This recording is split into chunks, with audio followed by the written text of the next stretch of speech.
Шығыс Қазақстан облыстық сәулет-этнографиялық және табиғи ландшафттық музей қорығының халықтар және аз санды этнотоптар этнографиясы бөлімінің қызметкерлері шілде айының 6-нан 7-сіне қараған түні болатын Иван Купала мерекесін атап өтуде.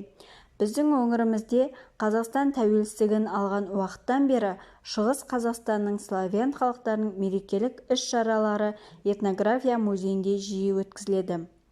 Иван Купала мерекесі көне замандардан бері славяндар үшін күн мейрамы саналады. Сиқырлы құпияға толы бұл түнді адамдар таңғажайып елестермен байланыстырады. Бұл түні алаулар жағып, адамдар өзендерге шомылған. От тазалықтың нышаны саналып, жастары алаудың үстінен секіріп, өздерін тазалайтын болған. Әр жылы шайқаста жақсылық күштері жеңіп шығады. Иван Купала түнде ғана орындалатын ерекше емдік күшке ие болатын шөптерді жинау, сүйіктісіне бал ашу, суға гүлдесте жүздіру сияқты мазмұнды көп деген ырымдары бар. Шамамен 15 ғасырдан бастап алатын аталмыш мейрам шығыс және батыс славяндардың мерекесі саналады. Бұл күнгі түн сиқырлы қасиеттерге толы ең қуатты түн саналған. От, су және шөпті басты күштер деп білген. Иван Купала кезінде маусым айының 23-нен 24-не қараған түні жаңаша 7-ші шілде аталынып өтілетін және жазғы күннің тоқырауына сәйкестендірілетін мейрам.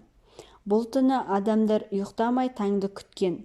Бұл уақытта арам күштер су перісі мыстан тіріліп келеді деп наным болған. Сиқырлы құпияға толы бұл күнді адамдар таңғажайып елестермен байланыстырады. Бұл күні алаулар жағып, адамдар өзендерге шомылған.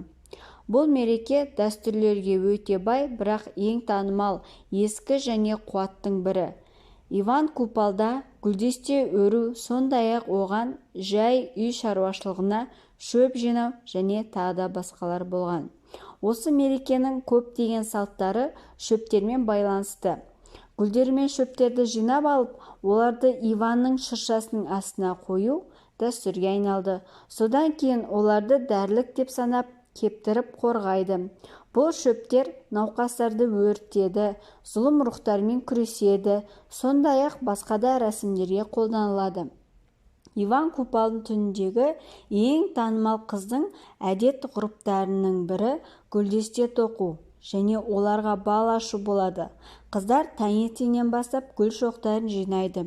Олар үшін далалық көкнәр, көктіктен жабайы қара бидай, өнмес, жалбыз, мың жапырақты түймедақ, құлмақ және басқа да өсімдіктер жиналады. Иван Купалда жиналған шөптер ерекше күшке ие. Сондықтан Купал түні оларды жинап, гүлдерден шеңбер гүлдесте өрген. Біз Иван Купалда жинаған шөптер керемет қасиеттерге ие екен айттық. Ауруды емдейді және нәзік күштен қорғайды.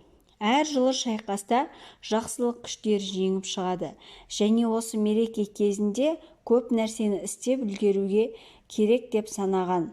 Яғни далаға жағылған оттан секіріп өту, сауықтыратын суларда жуыну, Қырыққұлақ көлін табу, қазына іздеп сиқырлы гүл шоғын жинап тілеген.